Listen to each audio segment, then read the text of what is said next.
I've been through some like seriously rough breakups, all right? But the most challenging, emotionally exhausting breakup I have ever been through is my breakup with diet culture. So today I'm going to share with you how to actually break up with diet culture because it's actually really important. If you want your mind and your life back, you really need to kick diet culture to the curb, all right? You need to break up with diet culture. And so today I'm going to do this YouTube video is going to teach you how to do that, all right? So if we have not met, my name's Eileen. I'm a certified intuitive eating counselor. I'm a certified holistic health coach, and I'm a certified yoga instructor currently in school to become a yoga therapist.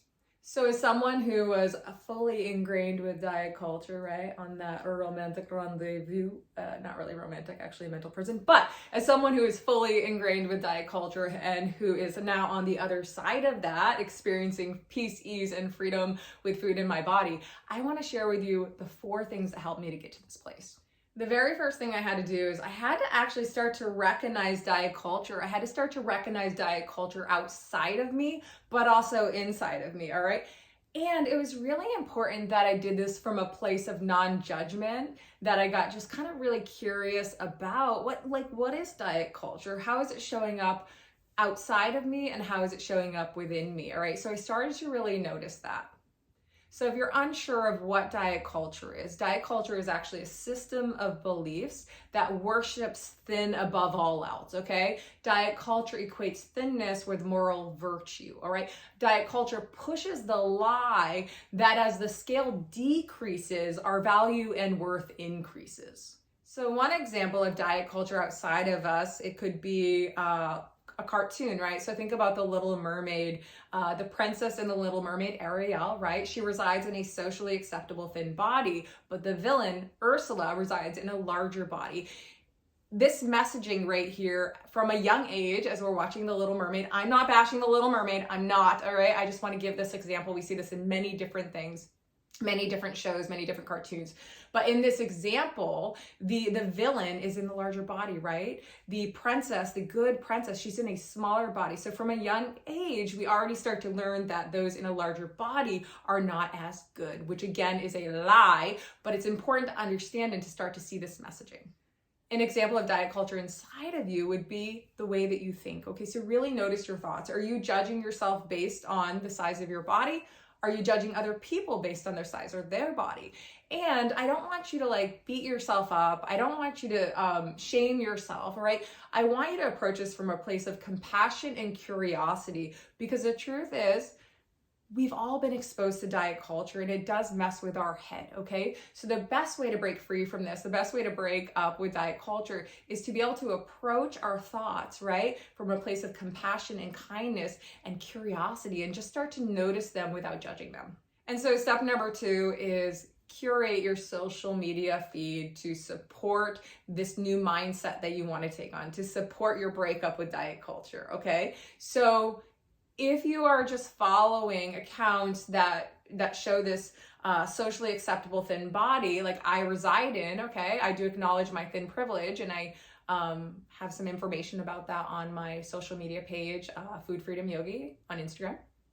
But if you're only following accounts of individuals who reside in a socially acceptable body, you're really doing yourself a disservice, okay? Because the truth is, there's so much beauty in diversity, all right? There's so much beauty in diversity, and there's freaking amazing accounts out there. And I want you to start to diversify your feed. So when you do get into your social media, when you open up your page, you are seeing a variety. You are flooded with diversity, okay? This is so important, all right? Because what we consume, right? And I'm not talking about food right now. What we consume really does matter. It really impacts our brain and the way that we think, okay? So diversify your social media feed.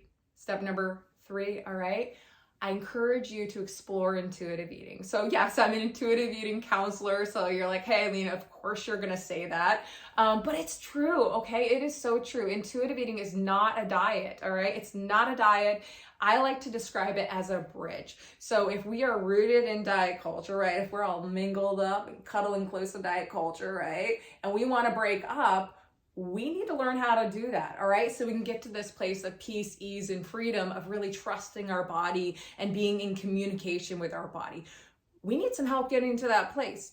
And intuitive eating is the bridge that brings us to this place, all right? Intuitive eating provides a framework of 10 principles that some of these principles teach us how to remove the obstacles to body attunement. And some of the principles actually help us to cultivate body attunement, all right? So to learn more about intuitive eating, you can also check my Instagram page at Food Freedom Yogi. And of course, I have some information right here on YouTube about intuitive eating as well. I do host a program. It's called Journey to Freedom. But if you're not ready to do something like that, there's many ways that you can start to learn about intuitive eating, okay? Just make sure it's through an accredited intuitive eating counselor, okay? That's studied under Evelyn Tribal and Elise Rich. That is my one highly, highly suggested tip for you. Evelyn and Elise, the creators of intuitive eating, have also created a book. They've written a book, so you can find that on Amazon.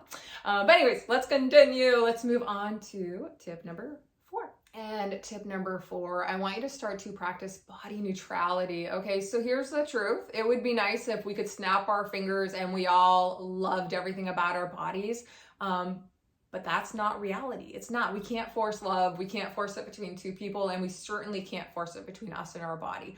But very cool to know we can actually heal our relationship with our body without loving everything about our body, okay? And that starts with body neutrality, okay? Body neutrality, being able to show up and care for your body, even if you don't love everything about it, okay?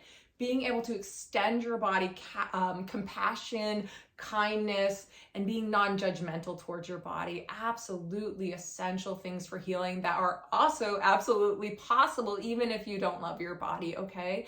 So showing up for your body, doing things for your body that just make you feel physically, mentally, and emotionally well. So in a nutshell, diet culture really is like that nasty, toxic ex. And if you really want to break free from diet culture, if you really want to like break up, leave diet culture in the dust, follow these 4 tips, okay? Follow them at your own pace, but follow them. Take time to do these things, okay? And I promise you, if you stick with it, if you do these things, one day you're going to look back and you're going to be looking at diet culture and thinking, like, what did I ever see in that loser? So if this was helpful for you, if you learned something new in this video, definitely make sure to share it with a friend and subscribe for future videos. And if you want to connect on social media, you can find me on Instagram at Food Freedom Yogi.